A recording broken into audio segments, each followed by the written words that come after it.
आज नवरात्रि का चौथा दिन और भरत जी की तीसरी परीक्षा उपरति। षड संपत्ति में तीसरी संपत्ति उपरति है और षड रिपु में तीसरा रिपु लोभ है। और आज के परीक्षक है कौशल्या और वशिष्ठ। साधक के जीवन में जो साधना काल है वो अनेक तरह की परीक्षाएं लेता है। परिस्थितियों में अनेक घटना चक्र रचे जाते हैं। यथार्थ में कहा जाए तो परीक्षाएं परिस्थितियां नहीं लेती, साधक का अपना मन होता है जो उन परिस्थितियों में डवाडोल होता है, उन परिस्थितियों में भावनात्मक विक्षोभ होता है, वैचारिक द्वंद्व उठ खड़े होते हैं। मन शांत रहे, स्थिर रहे, एकाग्र रहे, ये तभी संभव है जब मन में अनासक्ति रहे। यदि संसार की प्रत्येक घटना के साथ हम अपने को जोड़ने लगे, अपने तादात्म्य स्थापित करने लगे तो बड़ी मुश्किल खड़ी हो जाती है। जैसे आसक्ति और अनासक्ति का मतलब क्या होता है? आसक्ति का मतलब होता है कि जो घटना हमसे जुड़ती है, जो हमें प्रभावित करती है, जिससे हम प्रभावित होते हैं। और अनासक्ति का मतलब है कि जो घटना हमें प्रभावित नहीं करती। सवेरे का अखबार देखते हैं हम, सांझ को टेलीविज़न में न्यूज़ सुनते हैं, बहुत सारी घटनाएं होती हैं, बहुत उसमें सुख होते हैं, बहुत दुख भी होते हैं, लेकिन हम उससे ज़्यादा प्रभावित नहीं होते। लेकिन हमारे घर से हमारे पास एक टेलीफोन आता है, हमारे पास एक मैसेज आता है और वो हमें बेचैन कर देता है। क्यों? वहाँ पर हमारी आसक्ति है, वहाँ पर हम जुड़े हुए हैं, इसलिए हम बेचैन होते हैं। अगर वहाँ पर हमारी आसक्ति ना हो तो हमें परेशानी नहीं होगी। जो रिश्ते, जो नाते हमसे टूट चुके हैं उनके बारे में कोई खबर होती है तो हमें परेशानी नहीं होती। लेकिन जिन रिश्ते नातों से हम गहराई से जुड़े हैं उनके बारे में कोई खबर होती है, कोई खबर छपती है, कोई खबर सुनाई देती है, कोई खबर दिखाई देती है तो हमें परेशानी होती है।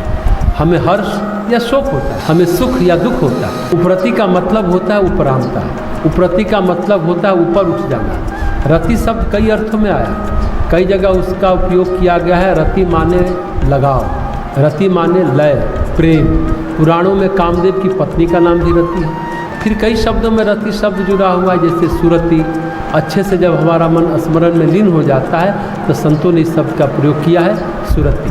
भगवान की याद करते करते हमारा मन उसमें घुलने लगता है, हमारी याद घुलने लगती है तो हम कहते हैं सुरति। एक शब्द आता है निरति, यानी मन घुल गया, गहराई से किसी में डूब गया, वह निरति है। एक शब्द आता है विरति, यानी हम वहाँ से हट गए। रति यानी लगाव, विरति यानी अलगाव। विरति से ही विरक्ति हो गया। इस तरह से रति शब्द कई जगह जोड़ा गया है। ये है उपरति।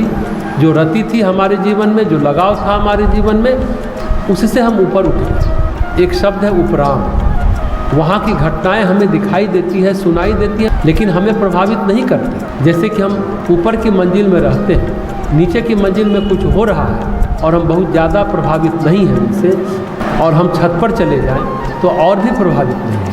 जितना जितना हम ऊपर उठते चले जाते हैं उतना उतना नीचे की चीज़ों का प्रभाव छीन होता चला जाता है। ऊपर उठ जाना, उपराम हो जाना, ऊपर विश्राम करना, नीचे नहीं। जैसे एक शब्द है उदास। हम सोचते हैं कि उदास का मतलब होता है हम दुखी हैं, परेशान हैं, उदास बैठे हैं, लेकिन उदास का मतलब ये नहीं है। उदासीन भी ऐसे ही बैठे हैं, चुपचाप, कोई मतलब नहीं है, मन से दुखी है, नहीं। उदास शब्द अवसाद का पर्याय नहीं है। उदासीन का मतलब परेशान होना नहीं है। उत आसीन, जो ऊपर बैठ गया, उत यानी ऊपर, आसीन यानी विराजमान। तो जो ऊपर उठ गया, ऊपर बैठ गया, उसको अब फर्क नहीं पड़ता। उत जोर आसीन, उदासीन।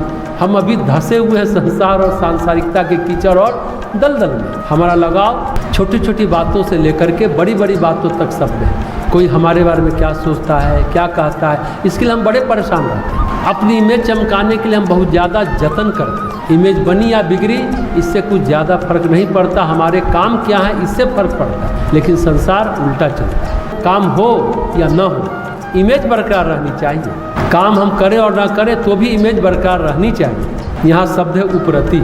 उपरति का मतलब है ऊपर उठ जाना। अब वो रति नहीं रही, अब वहाँ लगाव न रहा, अब वहाँ आसक्ति न रही, अब वहाँ से सूत्र टूट गए हैं, उसी को उपरति कहते हैं। कोई ज़बरदस्ती करे तो बात नहीं बनती, ज़बरदस्ती खींचकर तोड़ा नहीं जा सकता। उपरति तब होती है जब सम और दम होता है।